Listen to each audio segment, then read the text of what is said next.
അല്ല റെനി, ഇവരെ സംബന്ധിച്ചിടത്തോളം എന്തെന്നറിയാമോ?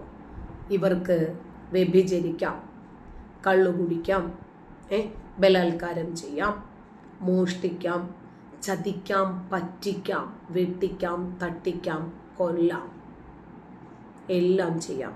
5 നേരം ഉച്ചയും കുത്തി നിന്നാ മതി, എല്ലാം okay. Thank you LPK, thank you.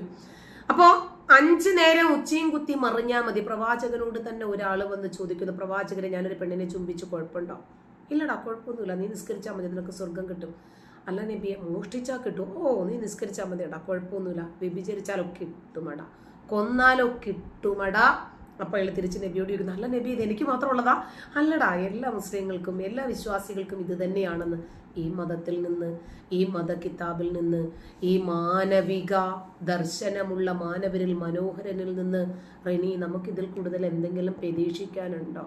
ഈ പ്രതീക്ഷകൾ തന്നെ വളരെ വലുതാ. അപ്പോൾ നമ്മൾ ശക്തമായ രൂപത്തിൽ പ്രതീക്ഷിക്കുന്നു. പ്രവാചകൻ ഇതേ പറയൂ.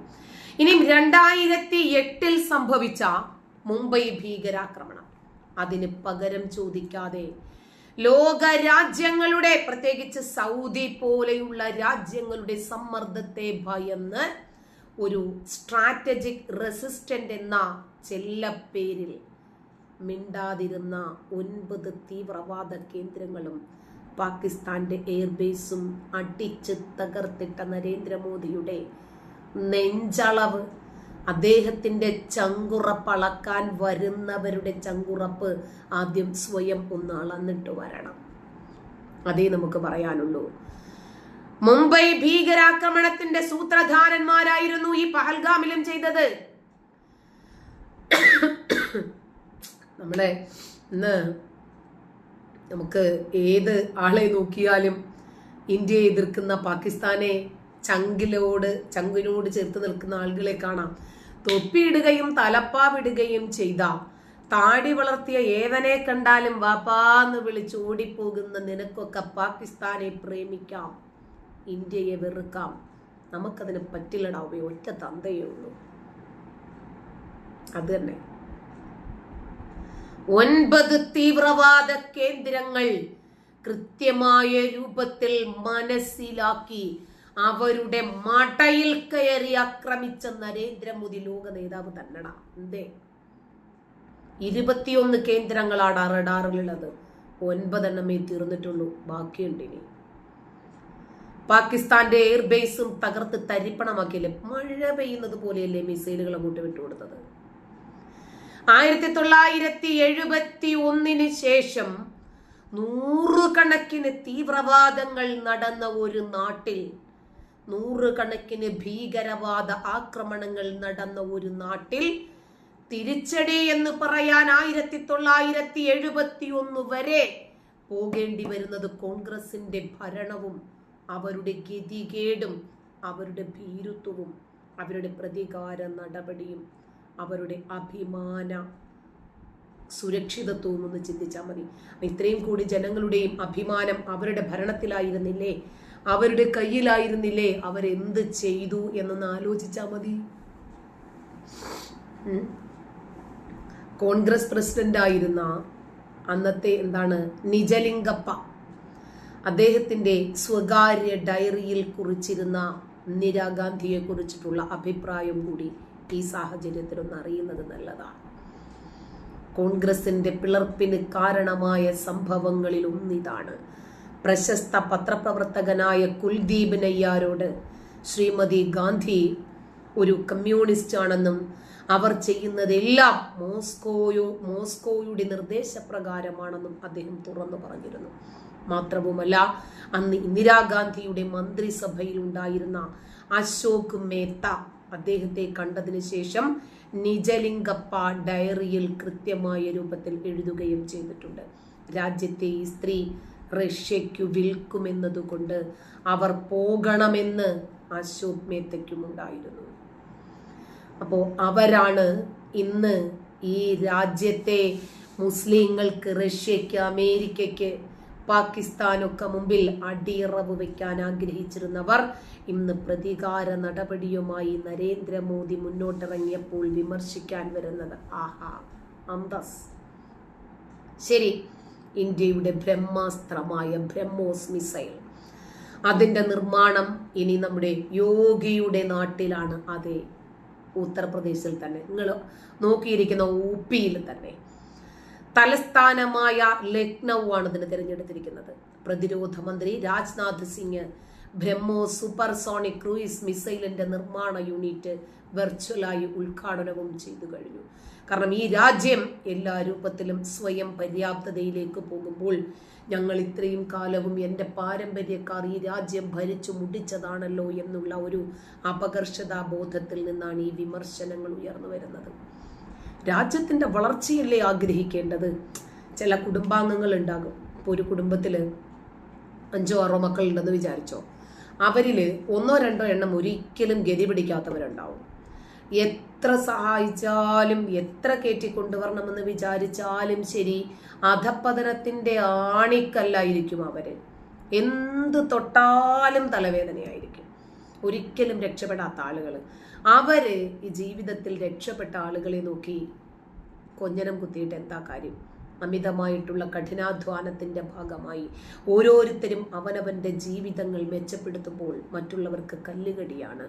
ഓരോ രാജ്യവും അതേ ഒരേ സമയം സ്പ്ലിറ്റായ 2 രാജ്യങ്ങൾ പാകിസ്ഥാൻ ഭീകരവാദത്തെയും തീവ്രവാദത്തെയും മറ്റുള്ളവരെ നശിപ്പിക്കുന്നതിനെ സംബന്ധിച്ച് മാത്രം ചിന്തിച്ചു കൊണ്ടിരുന്നപ്പോൾ എന്തുകൊണ്ട് ചുറ്റുമുള്ളവരെ സഹായിക്കാൻ പാടില്ല? ആകെയുള്ള ഒരു ജീവിതം എന്തിനാണ് നിരർത്ഥകമാക്കി കളയുന്നത്? എന്തിനാണത് വ്യർത്ഥമാക്കി നശിപ്പിച്ച് കളയുന്നത്? അതുകൊണ്ട് നമ്മുടെ ജീവിതം, നമ്മുടെ രാജ്യം വൃഥാവിലാക്കരുത്. നമുക്കെല്ലാവരുമായിട്ടും സ്നേഹത്തോടെ സഹകരണത്തോടു കൂടി പോകണമെന്നും നമുക്ക് ലോകരാജ്യങ്ങൾക്ക് മുമ്പിൽ ഒരുപാട് സന്ദേശങ്ങൾ നൽകാനുണ്ടെന്നും മനസ്സിലാക്കി എല്ലാവരെയും സഹായിച്ചും സഹകരിച്ചും മുന്നോട്ട് പോകാൻ നരേന്ദ്രമോദി ഭാരതം തീരുമാനിച്ചപ്പോൾ ആ രാജ്യത്തിന് സ്വാഭാവികമായിട്ടും വളർച്ചയുണ്ടായി. മറ്റുള്ളവരെ തകർക്കണം, നശിപ്പിക്കണം എന്ന് ആഗ്രഹിച്ച് പോകുന്തോറും നമ്മുടെ മനസ്സിലും നെഗറ്റീവ് എനർജി അല്ലേ എന്ന് പറയും. പ്രതിവർഷം 80 മുതൽ 100 വരെ മിസൈലുകൾ നിർമ്മിക്കുന്നതിന് വേണ്ടി ഒരു യൂണിറ്റ് രൂപകൽപ്പന ചെയ്തിരിക്കുകയാണിപ്പോൾ ഇന്ത്യ UPL. ആ സമയത്ത് തിന്നാനുമില്ല, കുടിക്കാനുമില്ല, ഉടുക്കാനുമില്ല. 1 കിലോ അരിക്ക് 280 രൂപയ്ക്ക് അപ്പുറമായി. 1 കിലോ ചിക്കൻ 1250 രൂപ. 1 ലിറ്റർ പെട്രോളിന് 1150 രൂപ നിരക്കിൽ വർദ്ധിച്ചു വരുന്ന ഒരു രാജ്യം. ഈ രാജ്യത്തെ നോക്കി പല്ലളിച്ചിട്ടോ കൊഞ്ഞനം കുത്തിയിട്ടോ അസൂയപ്പെട്ടിട്ടോ കാര്യമുണ്ടോ? ഭീകരത ഒരു നായയുടെ വാലുപോലെയാണെന്നും അതൊരിക്കലും നേരെയാകില്ലെന്നും ഒരു പരിപാടിയിൽ മുഖ്യമന്ത്രി യോഗി ആദിത്യനാഥ് പറഞ്ഞു. ഭീകരതയെ വളർത്തുന്നവർക്ക് തിരിച്ചടി ശക്തമായി തന്നെ നൽകണം, നൽകിയേ പറ്റൂ. അത് തന്നെയാണ് ഈ രാജ്യം സ്വീകരിക്കുന്ന നിലപാട്. ബ്രഹ്മോസ് മിസൈലിന് വേണ്ടി ഞങ്ങൾ 200 ഏക്കർ ഭൂമി വിട്ടുകൊടുത്തെന്നും ഇനി ബ്രഹ്മോസ് ഇവിടെ നിർമ്മിക്കാൻ തുടങ്ങുമെന്നും ഓപ്പറേഷൻ സിന്ദൂറിൽ ബ്രഹ്മോസ് മിസൈലിന്റെ ശക്തി നിങ്ങൾ കണ്ടിട്ടുണ്ടാകുമെന്നും കണ്ടില്ലെങ്കിൽ പാകിസ്ഥാനിലെ ജനങ്ങളോട് ചോദിക്കൂ, ബ്രഹ്മോസ് മിസൈലിന്റെ ശക്തി എന്താണെന്ന് അവർ പറഞ്ഞു തരുമെന്ന് യോഗി ആദിത്യനാഥ്. ഏതൊരു ഭീകര സംഭവത്തെയും ഇനി ഒരു യുദ്ധമായി കണക്കാക്കുമെന്ന് പ്രധാനമന്ത്രി പ്രഖ്യാപിച്ചിട്ടുള്ളത് എന്തുകൊണ്ടാണ്? തിരിച്ചടിക്കാൻ കെൽപ്പുള്ളത് കൊണ്ട് തന്നെയാണ്.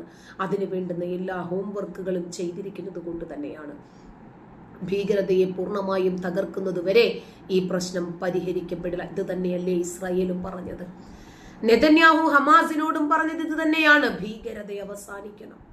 അവസാനത്തെ ഹമാസ് ഭീകരവാദിയെയും ഇല്ലാതാക്കിയിട്ടല്ലാതെ താൻ വിശ്രമിക്കില്ല എന്ന് നെതന്യാഹു പ്രതിജ്ഞ എടുക്കാൻ കാരണം അത് തന്നെയാണ്. ലോകത്തിന് സമാധാനം വേണം, മനസ്സമാധാനത്തോടു കൂടി ജീവിക്കാൻ സാധിക്കണം. അതുകൊണ്ട് അദ്ദേഹം പറഞ്ഞതും അത് തന്നെയാണ്. ഭീകരതയെ പൂർണ്ണമായും തകർക്കുന്നത് വരെ ഈ പ്രശ്നം പരിഹരിക്കപ്പെടില്ല. അത് യോഗി ആദിത്യനാഥ് മാത്രമല്ല, ലോകത്തുള്ള എല്ലാ നേതാക്കന്മാരുടെയും അഭിപ്രായം ഇത് തന്നെയാണ്. ഇനിയും അതിനെ തകർക്കേണ്ടുന്ന സമയമായി എന്നാ യോഗി പറഞ്ഞത്. പ്രധാനമന്ത്രി മോദിയുടെയും അതുപോലെ മുഴുവൻ ഇന്ത്യയുടെയും മുഴുവൻ ഉത്തർപ്രദേശിന്റെയും നേതൃത്വത്തിൽ നമ്മളെല്ലാവരും ഒരേ സ്വരത്തിൽ പ്രചാരണത്തിൽ പങ്കുചേരണമെന്ന് ഇന്ത്യയെ പറഞ്ഞ കൂട്ടത്തിൽ UPയെ എടുത്തു പറയാൻ കാരണം അതാണ്.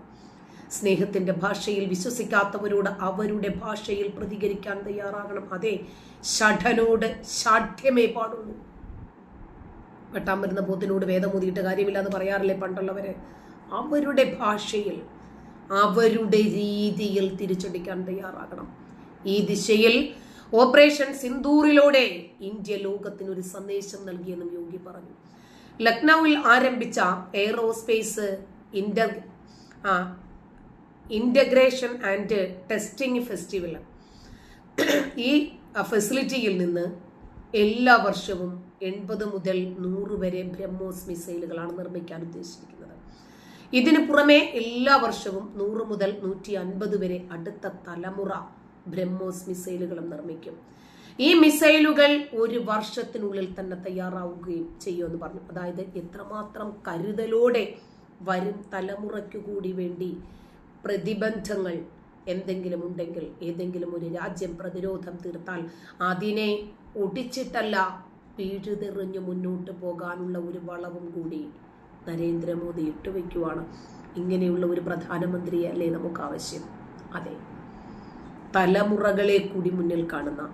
തമിഴ്നാട്ടിൽ ഒരു ഗ്രാമമുണ്ട്.